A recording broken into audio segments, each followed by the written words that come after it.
നമസ്കാരം. Raf talk ഫുട്ബോളിലേക്ക് അവർക്കും സ്വാഗതം. റോഡ്രി മാഞ്ചസ്റ്ററിലേക്ക് തിരികെ പോയി. അദ്ദേഹം FC ബാഴ്സലോണയിലേക്ക് ചേക്കേറുമെന്ന തരത്തിലുള്ള വാർത്തകൾ സജീവമായിട്ടുണ്ട്. നെഗോസിയേഷൻസ് നടക്കുന്നു. ബാഴ്സയുടെ ആദ്യ 2 ഓഫറുകൾ സിറ്റി നിരസിച്ചു. ഇങ്ങനെയൊക്കെയുള്ള സാഹചര്യത്തിലാണ് റോഡ്രി തിരികെ മാഞ്ചസ്റ്ററിലേക്ക് പോയിരിക്കുന്നു എന്ന കാര്യം പുറത്തു വരുന്നത്. സ്പാനിഷ് മാധ്യമങ്ങൾ അത് റിപ്പോർട്ട് ചെയ്തു. എയർപോർട്ടിൽ നിന്നുള്ള ചിത്രങ്ങളൊക്കെ പുറത്തു വന്നു. ഫബ്രീസിയോ റൊമാനോ അത് സ്ഥിരീകരിച്ചു.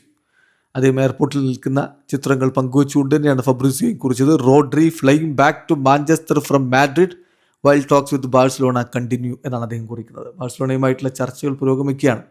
ഈ സമയത്ത് റോഡ്രി തിരികെ മാഞ്ചസ്റ്ററിലേക്ക് പോയിരിക്കുന്നു. ഇന്ന് അദ്ദേഹത്തിന് ട്രെയിനിങ്ങിന് റിപ്പോർട്ട് ചെയ്യേണ്ടതാണ്. പക്ഷേ ഇന്നത്തെ ദിവസം ട്രെയിനിങ്ങിന് തനിക്ക് ഒഴിവ് തരണം എന്ന് അദ്ദേഹം ആവശ്യപ്പെട്ടതായിട്ടുള്ള വാർത്തകൾ കൂടി ഇതോടൊപ്പം വരുന്നുണ്ട്. സ്പോർട്ടാണത് റിപ്പോർട്ട് ചെയ്തത്. Rodri asked Manchester City for permission to not report for training എന്നാണ് അതിൽ റിപ്പോർട്ടിലുള്ളത്. റോഡ്രി ബാഴ്സലോണയുമായിട്ട് അധികം വൈകാതെ എഗ്രിമെൻറ്റിൽ എത്തുമെന്ന പ്രതീക്ഷയിൽ വെയിറ്റ് ചെയ്യുകയാണ്.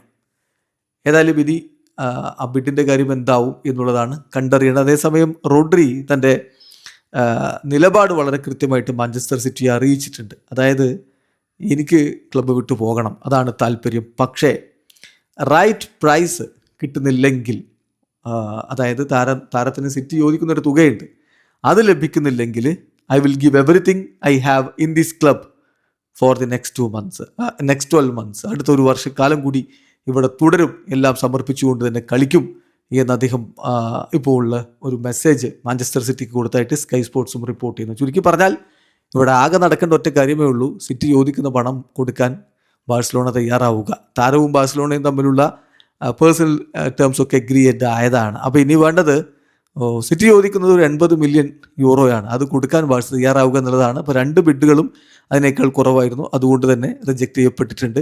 കാര്യങ്ങൾ ബാഴ്സയുടെ കയ്യിലാണ്. പക്ഷേ പോസിറ്റീവായിട്ടുള്ള വിശ്വാസമാണ് എല്ലാ പാർട്ടികൾക്കും ഉള്ളത്. ഡീൽ നടക്കുമെന്ന് തന്നെ കരുതുന്നു. വീഡിയോ അവസാനിക്കുന്നു.